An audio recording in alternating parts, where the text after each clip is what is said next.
Bonsoir très chers téléspectateurs, bonsoir, nous sommes très heureux de venir partout où vous nous suivez pour votre nouveau numéro du magazine Deadline. Vous avez été très nombreux à nous suivre la semaine passée où nous avons reçu pour vous le président national du mouvement citoyen Dressons nos fronts, Fanfan Massanti Mandefi, qui a passé en revue l'actualité et qui a donné sa contribution par rapport à la bonne marche de la société congolaise. Ce soir, nous revenons avec un nouveau sujet par rapport au profil, aux ressources humaines, par rapport à ces décideurs. Quel est ce décideur politique que l'on doit avoir pour la RDC à la place qu'il faut? Avant de vous présenter mon invité de ce soir, permettez-moi d'aller saluer tous nos téléspectateurs qui nous suivent à cet instant. Vous êtes à Walungu, vous êtes à Goma, vous êtes à Makiso, Beni, vous êtes dans l'ancienne province du Bandundu, de Kasaï, vous êtes à Kinshasa, vous êtes en RDC, soyez le bienvenu dans votre magazine Deadline.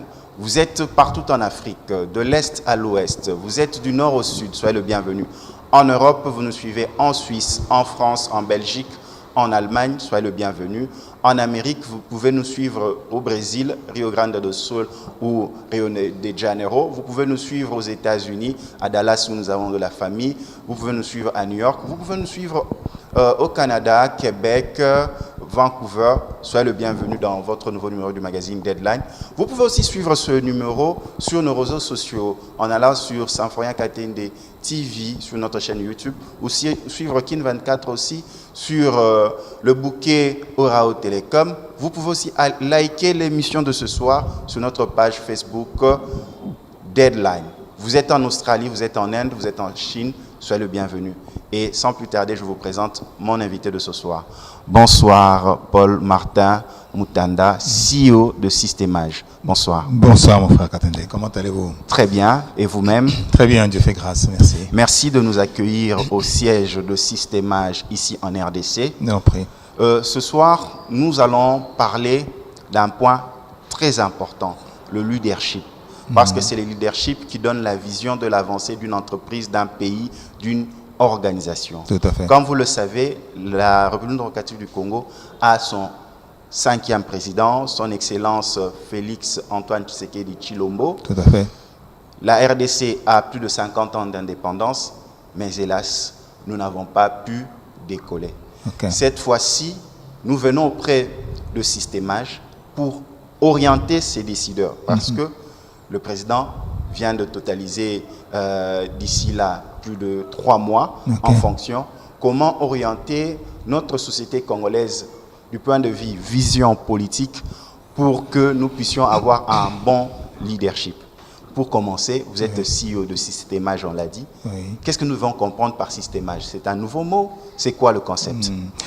Systémage vient de système, il y a âge, et quand on dit système, on dit manière de fonctionner, les éléments en relation, la bonne personne, c'est comme un ordinateur qui est un système, n'est-ce pas, informatique, il faut que les liens correspondent de sorte que l'appareil fonctionne de la meilleure façon. Hein. Évidemment, s'il y a la bonne relation, il y a la bonne utilisation, ben, l'appareil fonctionne correctement. C'est ce système-là dont on parle aussi. On parle de système à tout âge, à tout niveau, c'est-à-dire aussi bien pour l'humain, pour l'organisation, pour une structure, même pour les choses qu'on vit, un environnement, un lieu, une information même, hein, en termes de conception.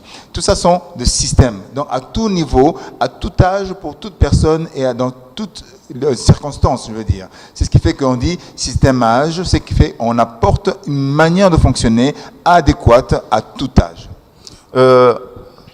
Paul Martin, est-ce possible ou est-il vrai qu'on peut appliquer un leadership approprié dans l'avancement d'une nation? Absolument, c'est pour ça qu'on en parle aujourd'hui, c'est clair. Parce que l'idée, c'est d'identifier déjà pourquoi il nous faut appliquer un leadership. Si nous avons besoin d'appliquer un leadership, ça veut dire que nous avons besoin d'une population qui doit suivre, nous avons besoin d'une assemblée qui doit correspondre à ce leadership. Nous savons que le leadership en lui-même, c'est une manière de lever ou d'emmener, à mettre en lumière ce qui est d'une population, mettre en lumière les capacités, mettre en lumière les richesses d'une nation, de sorte que cette nation puisse mieux négocier, mieux se retrouver, mieux se positionner par rapport aux autres confrères, comme on peut dire. C'est ça le leadership. Chacun, individuellement, si je parle en termes de l'homme, chacun dans son leadership se positionne en disant « Je vous apporte quelque chose de spécifique que vous n'avez pas, mais vous allez m'apporter, vous, ce que vous avez, de sorte que nous puissions nous mettre dans une transition, enfin une forme de transaction. » Et cet échange-là nous permettra de nous élever et de monter encore. Donc le leadership en lui-même, c'est quoi? C'est de dire que je vais emmener ce que vous avez comme capacité, parce que j'ai pu l'identifier, à s'élever. Et j'ai ce leadership-là qui va vous permettre de le faire. C'est le service. C'est apporter à l'un ce qu'il n'a pas. Et le mettre en lumière. Paul Martin, le leadership est exercé par un homme. D'où le profil de ce leader. Tout à fait. Quel est le lien souvent quand vous faites entre systémage et profilage?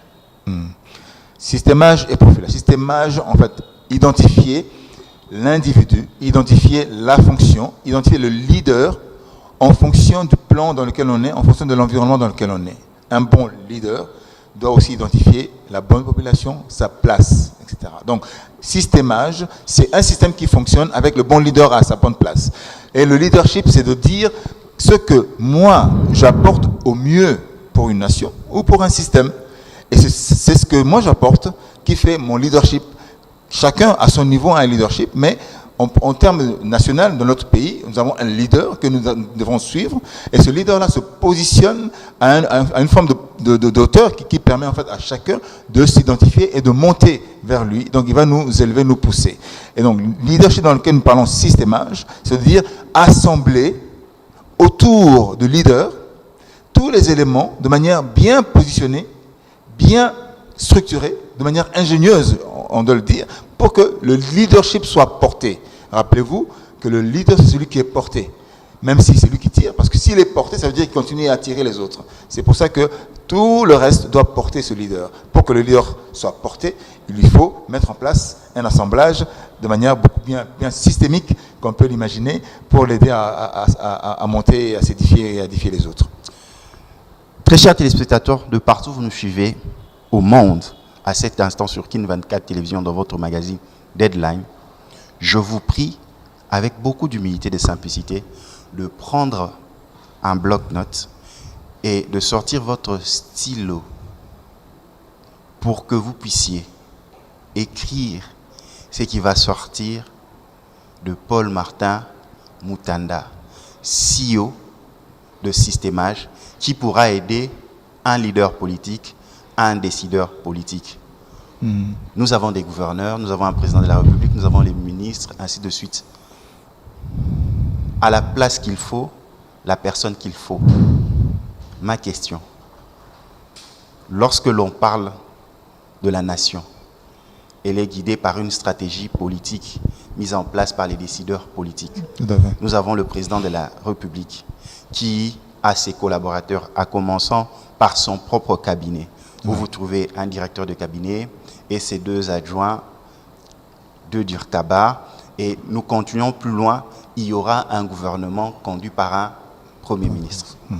On ne met pas à la place d'un footballeur un musicien. C'est clair. Maintenant, comment identifier le profil qu'il faut à la place qu'il faut? Là, vous parlez à un décideur qui nous suit à cet instant. Le profil qu'il faut à la place qu'il faut dépend de la vision. Quand on a une vision, un leader a une vision. Quand on parle leader, c'est celui qui a toujours une vision, même si cette vision n'est pas exprimée, mais c'est un leader dans son domaine de prédilection. L'idée pour nous, c'est que le leader ait une vision. En ayant la vision, cette vision doit être transmise sur le terrain. Mais pour qu'une vision soit transmise dans le fonctionnement même, il faut qu'il y ait des fonctions qui soient adéquates à cette vision.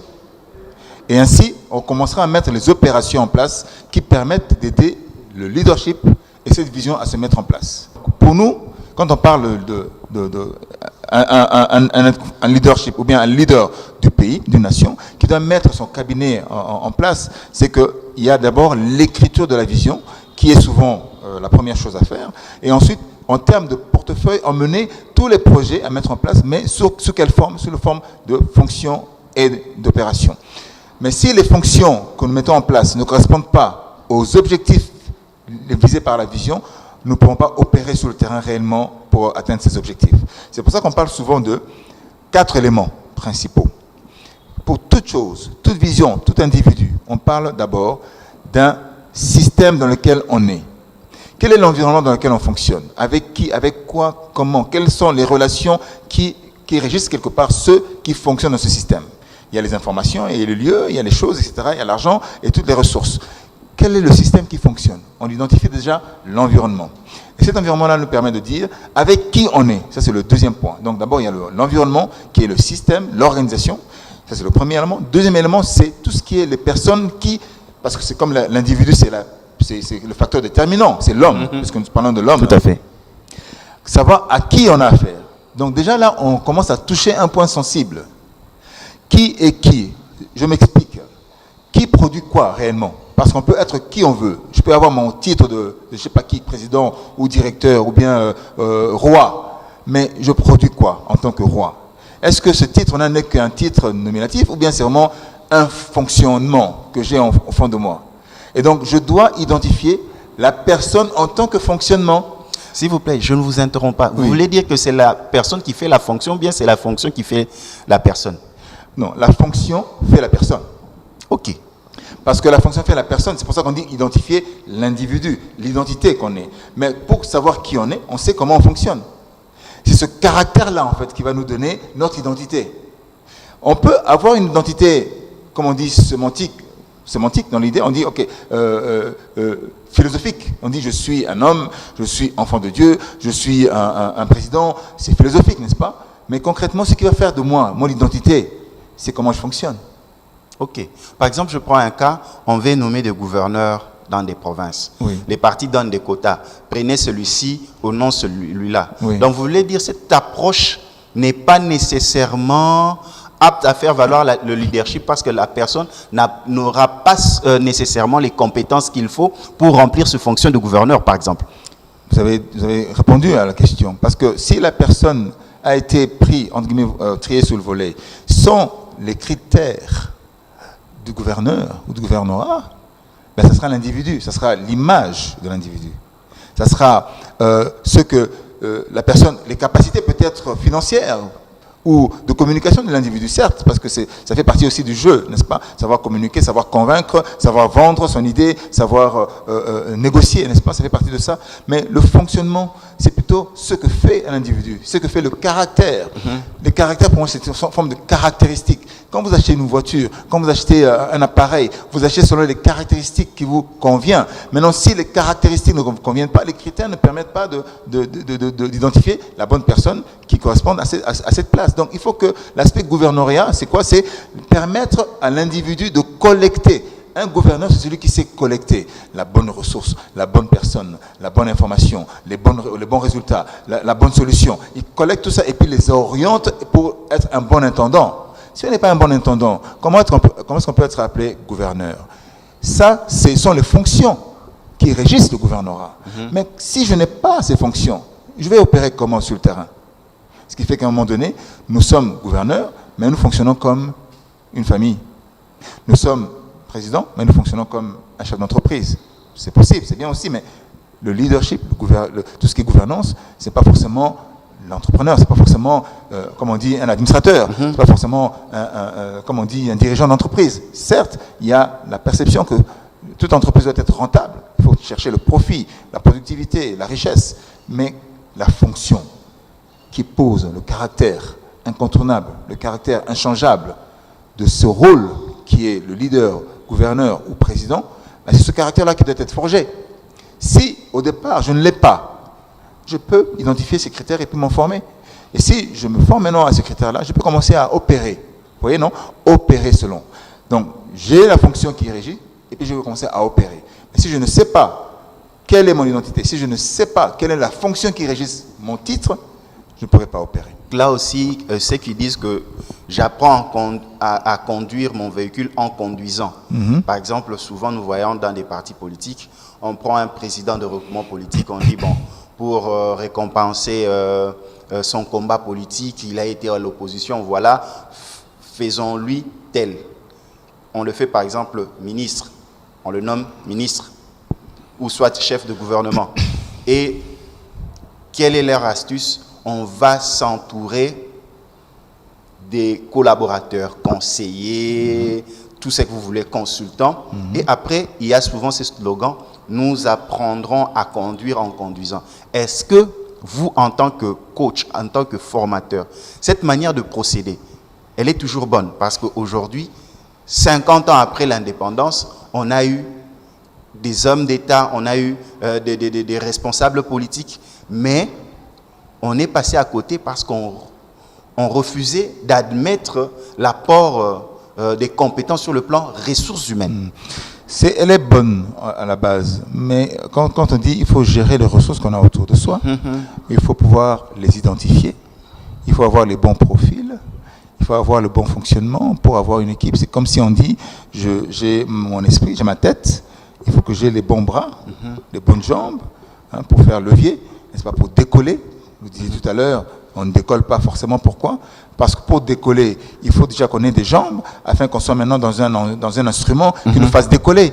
Comment nous allons nous positionner dans un instrument pour nous faire décoller? Il faut d'abord que nous puissions marcher vers cet instrument. Donc il faut déjà qu'on ait à la base des fonctionnements traditionnellement solides et normal. C'est-à-dire, si je dis, tiens, je vais être gouverneur et je vais travailler et réussir en gouvernant parce que j'ai autour de moi les bonnes compétences, c'est vrai, parce que c'est comme ça que ça fonctionne. Mais moi, qu'est-ce que j'ai? Comment je fonctionne pour justement gérer ces ressources? En tant que leader, en tant que visionnaire. C'est ça. Donc il faut que j'ai déjà un fonctionnement, à la limite, principalement réaliste, qui correspond à ma fonction. Et après, j'utilise les compétences parce qu'il va falloir orienter ces compétences. Je peux avoir des économistes, je peux avoir des socialistes, etc. dans mon gouvernement, mais comment est-ce que je les oriente? Sur quel objectif? Si je ne sais même pas comment fonctionne le système. Il ne s'agit pas du système politique, on peut le voir aujourd'hui. C'est un système de fonctionnement dans un domaine d'activité qui permet de produire un résultat. Par rapport à un objectif bien ciblé. Bien ciblé, c'est un objectif. Donc quand on parle de résultat, c'est ça. Donc un objectif bien ciblé. Qui va fonctionner pour quel objectif? Quelle est la bonne personne pour tel objectif? Dans ce cas-là, pour cet objectif, quelles sont les ressources qui doivent lui être assignées? Parce que nous allons assigner les ressources à la mauvaise personne. Les ressources à la mauvaise ressource, comme on dit. Un être humain, c'est une ressource. L'argent, c'est une ressource. L'intelligence, c'est une ressource. Les outils, c'est une ressource. Et donc, nous risquons de donner la mauvaise ressource à la mauvaise ressource pour pouvoir aller. Ou alors, on donnerait la bonne ressource qui correspond à notre objectif, mais à la mauvaise personne. C'est pour ça qu'on parle de trouver la bonne personne à la bonne place. Et c'est parmi les 4 objectifs, les 4 points. Il y a l'instrument, le système, il y a l'individu, la personne, il y a les outils qui sont nécessaires, quels outils dont on aura besoin pour pouvoir fonctionner, et aussi, finalement, quels sont les véritables instruments. Une parenthèse. Vous savez, vous et moi, nous pouvons être des instruments dans les mains de quelqu'un. Tout à fait. Les instruments dans les mains d'une institution, d'un système. Est-ce que nous savons dans quelles mains nous sommes instrumentalisés? Est-ce que nous savons dans quelles mains nous sommes un instrument? Qu'est-ce que nous créons? Si nous ne savons pas déjà à la base, nous avons un problème. Quand nous allons nous mettre dans un système de leadership, nous ne saurons pas qui est en train de nous instrumentaliser, n'est-ce pas? Donc l'idée, c'est d'identifier d'abord quel instrument nous sommes. Ça veut dire quoi? Concrètement, qu'est-ce que je produis? Je disais tout à l'heure, un instrument de musique produit certains sons pour qu'on ait une forme d'attitude. Tout à fait. Quand il y a la musique, on commence à voir... Ou alors, on est déterminé quand on a la musique. Alors, ok, on est battant parce qu'il y a la musique. Ou bien, une musicalité dans la vie qui nous permet d'être battant ou pas. Il y a les aspects de contrôle. On contrôle pour s'assurer, pour garantir, n'est-ce pas, que la qualité est bonne. On peut produire le contrôle, naturellement. On peut produire aussi quelque part l'aspect politique pour produire la richesse, naturellement. Mais je disais aussi que si on ne sait pas quel instrument on est, on va commencer à produire la richesse dans un mauvais environnement. Et en produisant la richesse dans un mauvais environnement, la richesse dont on parle là, dans un mauvais environnement, c'était la mauvaise richesse. Or, quand nous produisons la richesse dans un mauvais environnement, en fait, nous sommes en train de promouvoir la pauvreté. Tout à fait. Parce que nous continuons à promouvoir ce qui n'est pas riche, mais même si c'est riche en mal, ça devient la pauvreté. Donc, on doit identifier dans quoi on est. On doit identifier dans quelle main nous sommes. et surtout identifier quel instrument nous sommes déjà au départ, avec quel outil on peut fonctionner. Donc, je résume, la situation, donc le contexte, donc le système, 2, les personnes qui régissent ce système-là, qui contrôlent, parce que c'est le facteur déterminant. 3, c'est les outils, on l'utilise comment, avec quoi, pourquoi. Et puis finalement, l'instrument qu'on est pour savoir ce qu'on produit naturellement, même quand on dort. Voilà, très chers téléspectateurs, c'est avec beaucoup d'attention qu'on est en train de suivre Paul Martin qui nous explique, qui parle à un décideur politique. Oui, nous avons remarqué la RDC, 50 ans d'indépendance, mais on peut se le dire, pas tellement d'avancée. Pourquoi? Parce que le leadership exercé par nos politiques n'a pas été toujours juste. C'est la raison pour laquelle nous venons auprès d'un expert pour échanger, pour parler du systémage, du profilage. Comme l'aime bien dire Paul Martin Mutanda, nous sommes tous féconds. Mais il faut savoir, on est fécond en quoi? On est fécond en choses positives,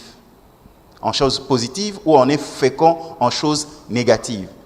Et là, il avait survolé les 4 points, système, outils, instruments, il nous a parlé. Mais là, on va revenir sur cela parce que c'est important. Aujourd'hui, tu es député national. C'était tes ambitions. Mais est-ce que tu t'es fait élire député? Est-ce que tu as les compétences ou les qualités d'être un bon député national afin de parler pour ta communauté? Tu as voulu être sénateur, on t'a élu sénateur. Est-ce que tu as les bons instruments, les bons éléments? Est-ce que toi-même tu as un instrument pour être un bon sénateur afin d'atteindre ton objectif? Le futur Premier ministre qui sera nommé, est-ce qu'il a les compétences, il a la vision, il est dans les systèmes pour être fécond de manière positive afin de faire réussir le programme du chef de l'État? C'est la raison pour laquelle nous venons auprès d'un coach qui va surtout coacher les décideurs politiques qui nous suivent maintenant dans Deadline. Ouais. On avance. Vous avez parlé de système, vous avez parlé d'outils, ainsi de suite. Mais revenons un peu. Moi, Symphorien Katende, je veux me lancer dans la politique. Candidat, député, je me fais élire.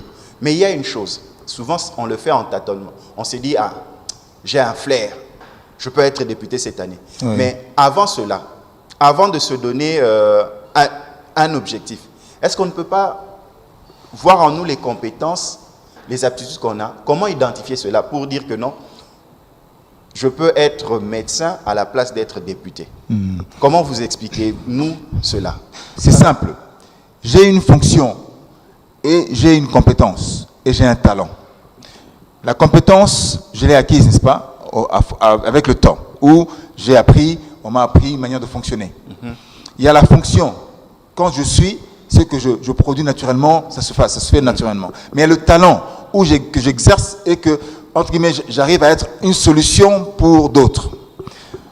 Vous voulez vous faire élire, vous avez un talent, vous apportez quelque chose aux autres, vous devenez un modèle. Donc du coup, on peut parler de leadership. C'est un autre modèle en tant que talent. De un. Vous fonctionnez d'une certaine manière parce que c'est cette intelligence-là qui vous permet de mettre en exergue votre talent. Okay? C'est une chose aussi, c'est comment vous ajustez le talent que vous avez pour le faire vivre. Et de trois, vous avez une compétence. Cette compétence, vous l'avez apprise, n'est-ce pas? Peut-être que vous avez eu des compétences qui n'ont rien à voir avec le rôle que vous voulez jouer aujourd'hui en tant que politique. Journaliste, par exemple, vous voulez même entrepreneur, mais vous n'allez peut-être pas trouver le lien entre entrepreneur et gouverneur. Moi, je dirais que mais si, parce que en tant qu'entrepreneur, vous allez identifier les éléments qui servent la cause politique. Tout à fait. Et c'est là qu'on parle de profilage. On dit comment vous allez vous faire profiler, comment vous allez vous faire coacher, non seulement pour identifier ce que vous avez en termes de compétences et solutions pour les autres, mais le fonctionnement qui soutient ces solutions. Mais en même temps, maintenant, si vous avez une compétence, comment vous allez mettre en valeur la compétence que vous avez pour la fonction que vous voulez aborder maintenant en tant qu'homme politique. Et après, le reste sera quoi? On identifie les critères, on les met ensemble, et c'est comme un entraînement. Vous repartez à l'école de qui vous êtes. C'est-à-dire que vous apprenez comment vous fonctionnez. Vous apprenez comment vous réussissez. Vous apprenez maintenant que quand vous échouez, c'est parce que vous n'utilisez pas votre intelligence. Vous comprenez maintenant quand vous n'êtes pas à votre place, c'est parce que vous utilisez les stratégies d'autres personnes. Donc, mais dans votre fonction, utilisez ce que vous avez. Ça veut dire quoi? C'est que vous commencez à utiliser maintenant, quand on est dans le modèle, dans les business, vous commencez à utiliser votre modèle d'affaires. C'est que là, vous proposez quelque chose que personne d'autre n'a. Vous pouvez être gouverneur, mais comme la plupart des gens qui sont gouverneurs, mais vous avez une compétence spécifique, un talent qui fait la particularité de votre être. Et quand vous êtes choisi, c'est que vous allez maintenant transcrire cette qualité, transcrire ces compétences autour de vous et faire en sorte que vous deveniez un modèle. Mais si vous n'avez pas de contenu en tant qu'individu, vous êtes gouverneur, vous allez transmettre quoi? Vous allez laisser quoi comme héritage à votre population, à ceux de qui vous prenez soin? Ce ne sera pas les mots, ce sera ce que vous allez transmettre. C'est ce qu'on dit, vous savez. Les gens comprennent, entendent ce que vous dites.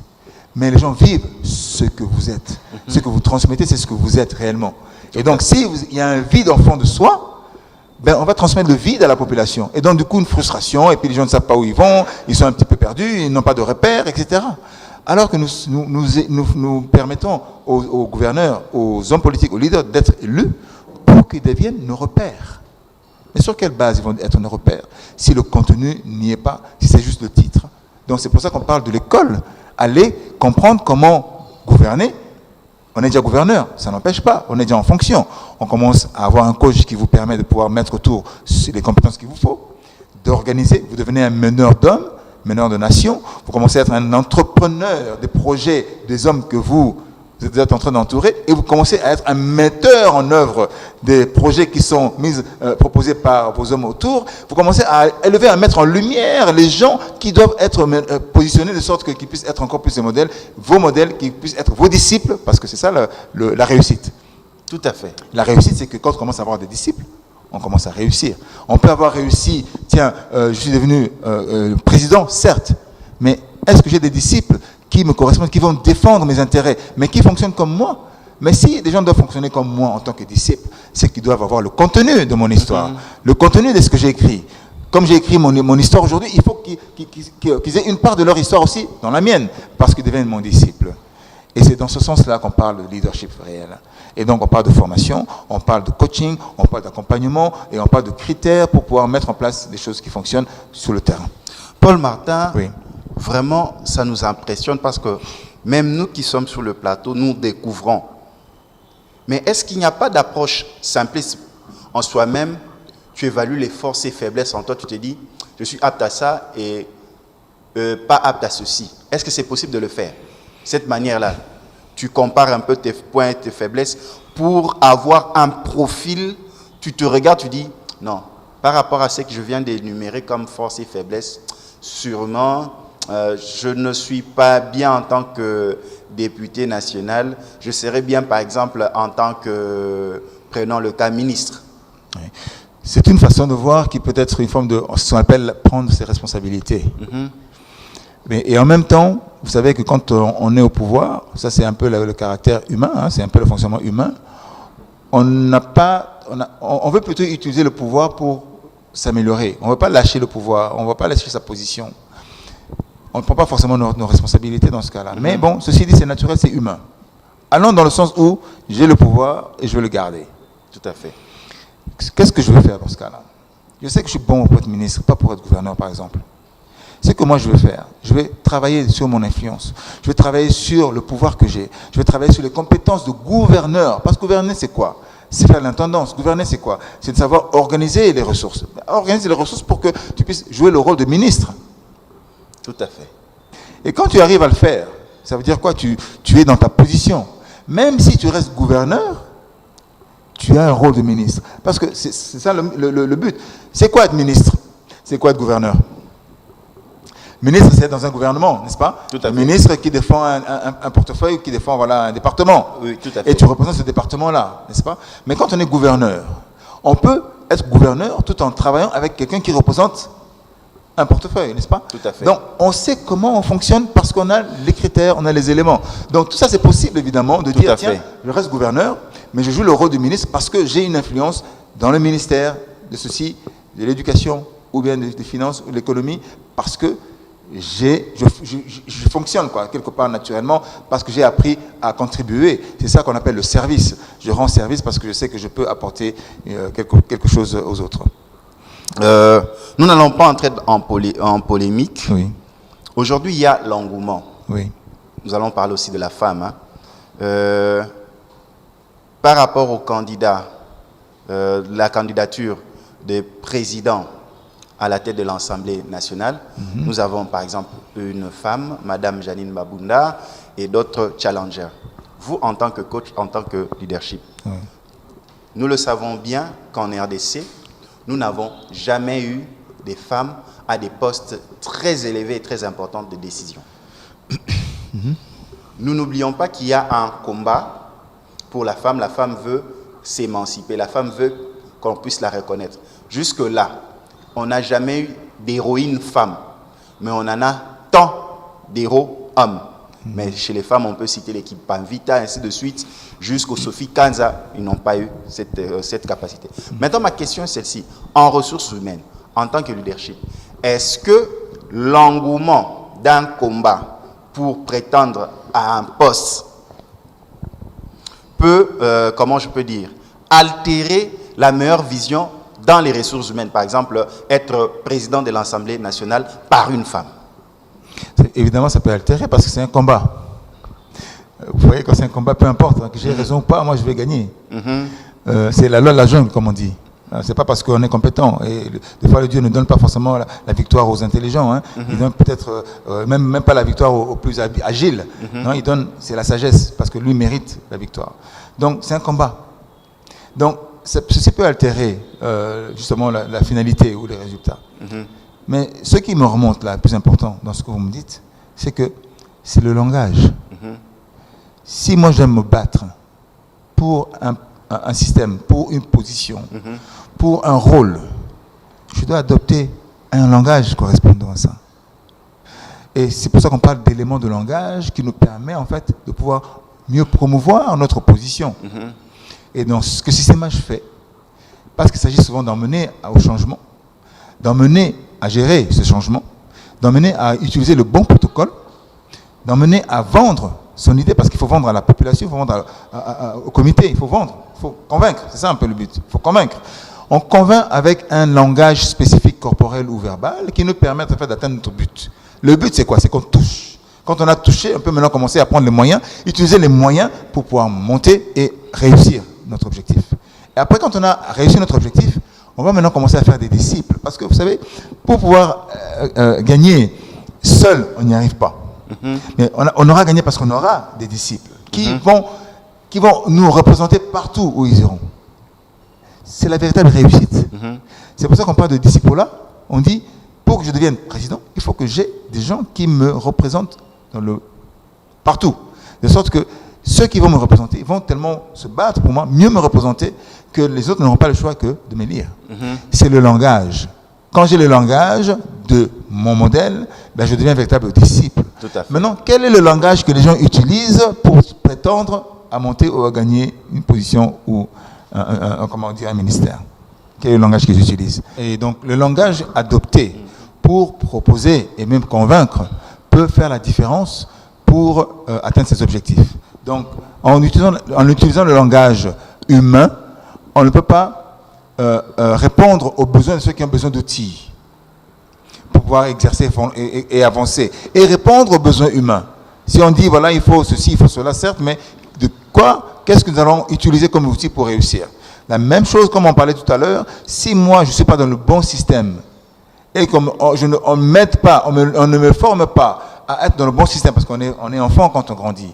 Si mes parents ne m'ont pas donné l'idée de savoir que voilà, dans mon profilage, le meilleur environnement, c'est ça, pour que tu puisses bien développer tes capacités, tes compétences, ben, je vais être dans un autre environnement où je vais échouer. Et les parents ne vont pas forcément chercher à m'emmener là où il faut. Ils vont me dire, moi j'ai toujours été médecin, tu seras médecin parce que je connais le métier. Or, il n'a pas besoin d'être médecin. Moi j'étais président, toi aussi tu vas être président, mais ce serait un échec total. Parce que le contexte change et la personne change. Donc le langage est très important à adopter pour l'environnement dans lequel on veut exploiter et développer. Mais ce que nous pouvons dire en toute honnêteté, ce n'est pas parce que Mme Janine Mabunda est une femme qu'elle n'est pas compétente d'être présidente de l'Assemblée nationale de la RDC. Là, il faut enlever cet équivoque-là. Si elle est capable d'assurer ce poste, accordons à la femme la place la plus élevée. Madame Janine Mabunda peut être une très bonne présidente de l'Assemblée nationale et même nous épater en termes de compétences. Et cela servira de go pour changer cette dimension de la femme dans l'exécution de hautes fonctions dans notre pays.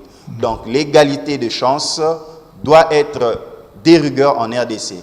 De la même manière que l'homme a accès à des hautes fonctions, il est temps que la femme puisse accéder à ces fonctions. Si Madame Janine Mabunda a les compétences et les capacités d'être présidente de l'Assemblée nationale, il faut qu'elle puisse avoir cette place. Donc là, il n'y a rien à faire. Nous avançons. Oui.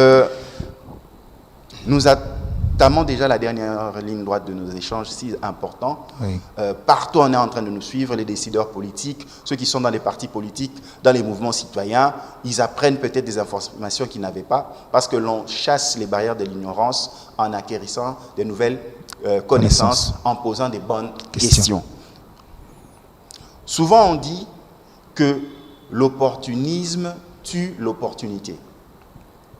Oui. Tu es en politique, tu sais qu'il y a telle activité qui entre, tu as l'information d'une telle activité ou d'un tel bénéfice ou d'une nomination.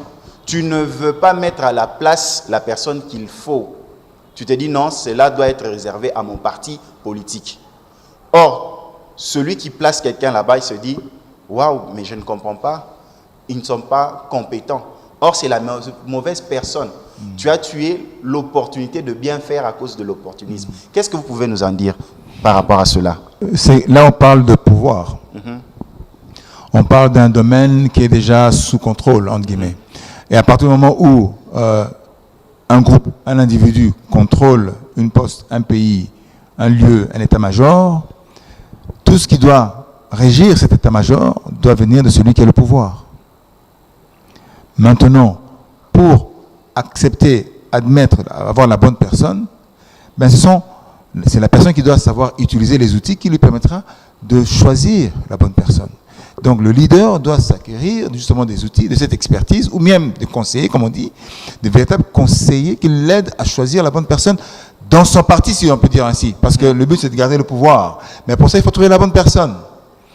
Parce que je vous dis que ce serait utopique de dire, tiens, je suis un véritable président, un bon président, je vais avoir les gens qui sont dans le parti des opposants, par exemple, pour le mettre à une place. Ben, c'est comme si j'utilise un représentant d'un opposant de ma philosophie ou de ma pensée. Ce ne serait pas sage politiquement. Donc, ce n'est pas réaliste en réalité. Donc, ce sera peut-être idéaliste, mais pas réaliste du tout. L'idée ici, c'est de dire, si moi je suis leader et je veux avoir la bonne personne à la bonne place, c'est de trouver la bonne représentation. Et c'est là, maintenant qu'on parle de lobbying, pour dire, voilà, maintenant la personne qui va être là peut être influencée par les personnes compétentes. Quand je prends mon cousin ou celui qui est dans mon parti sans tenir compte de ses compétences, ben je vais forcément échouer. Je n'atteindrai pas mes objectifs. Donc nous, ceux qui ne sont pas dans le sillage de ceux qui ont le pouvoir, qui choisiraient son cousin ou celui de son parti, nous devons savoir comment nous organiser pour, entre guillemets, non seulement casser, parce que c'est une guerre, casser cette décision, mais déstabiliser aussi ce fait-là, de sorte qu'on puisse trouver, en termes de législation ou même de pression, à mettre la personne qui nous représenterait, nous, dans ce gouvernement-là ou dans ce pouvoir-là. C'est toute une question de jeu, de lobbying, et aussi surtout de pouvoir. Je vous rappelle encore, comme vous savez, si vous avez le pouvoir, vous ne voudriez pas laisser et diviser votre pouvoir. Au contraire, vous voudriez augmenter votre pouvoir, votre contrôle. Et donc, ce ne sera pas de laisser prendre le risque, n'est-ce pas, de mettre quelqu'un qui ne pousse pas votre philosophie. C'est pour ça qu'on parle de disciples. On doit former ceux qui épousent votre philosophie. Si vous n'en trouvez pas ailleurs, dans l'opposition, ben, il faudra trouver en intérieur. Le tout, c'est de dire, pour quel objectif nous faisons ça? Si moi, je veux être dans le pouvoir, je veux quand même bien faire, je veux bien faire les choses, alors autant vous entourer des compétences, vous entourer des bons conseillers qui vous permettront de mettre une stratégie en place. Parce que le choix que vous allez faire, comme je disais tout à l'heure, le choix est toujours stratégique. Donc si je fais un choix aujourd'hui, je dois m'attendre que dans 3 mois, ça sera une catastrophe parce que la personne n'est pas compétente, c'est pas la bonne personne à la bonne place. Je vais donner les ressources, mais finalement les ressources ne vont pas atteindre leur but. Or, le but pour nous, c'est de dire, leader, prenez vos responsabilités, mettez un bon conseiller qui vous permette en fait de prendre des bonnes décisions qui vont servir non seulement votre gouvernement, mais aussi votre cible, votre population. C'est ça le but. Le but pour les gens qui sont dans le gouvernement, je veux dire vulgairement, les gens qui viennent en politique veulent gagner de l'argent. Or, ce n'est pas le but de gagner de l'argent, mais veulent gagner du pouvoir. Mais ça va avec. Mais dans ce cas-là, gagner de l'argent, permettez aussi aux autres de gagner de l'argent. N'appauvrissez pas les autres. Ça, c'est une mauvaise politique. Ça, c'est en fait profiter et être opportuniste et qui va tuer les opportunités. Donc, le but, c'est de rendre service. Pour ne pas tuer les opportunités, c'est rendre service. Même si on gagne, on rend aussi service pour ne pas tuer les opportunités. Ça va servir à tout le monde.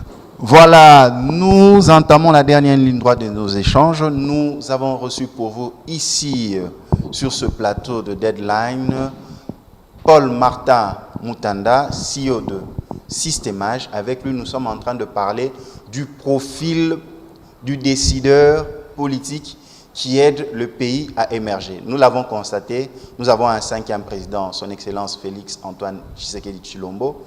La RDC, 50 ans, plus de 50 ans d'indépendance, mais elle n'arrive pas vraiment à décoller. Et nous avons identifié, parmi les causes, nous avons identifié la ressource humaine, la ressource qui est l'homme, le décideur politique. Est-ce qu'il a les compétences acquises ou les compétences qu'il faut pour pouvoir exercer les fonctions qu'il a? Ainsi, avec un coach, un formateur en leadership, le CEO de Systemage, on est en train d'échanger, de réfléchir pour pouvoir aider notre nation congolaise à émerger et pourquoi pas tant d'autres de téléspectateurs d'autres nationalités qui suivent ce magazine à cet instant. Nous entamons vraiment le virage de nos échanges. Est-ce que pour éviter que la personne ne soit pas performante, que la ressource ne soit pas performante, peut-on parler de contrat basé résultat? Par exemple, il y aura un Premier ministre qui sera nommé, il y aura des ministres, il y aura des mandataires de l'État. Est-ce que pour que l'on puisse être sûr que ces gens sont des bonnes ressources, faut-il y aller en signant des contrats basés résultats? Voici les objectifs que je te donne, les moyens pour les atteindre, et moi je veux des résultats en termes de pourcentage. Est-ce qu'on peut aussi y aller de cette manière? C'est une question fermée où je peux dire oui, bien sûr. Mais la question peut être répondue de cette manière.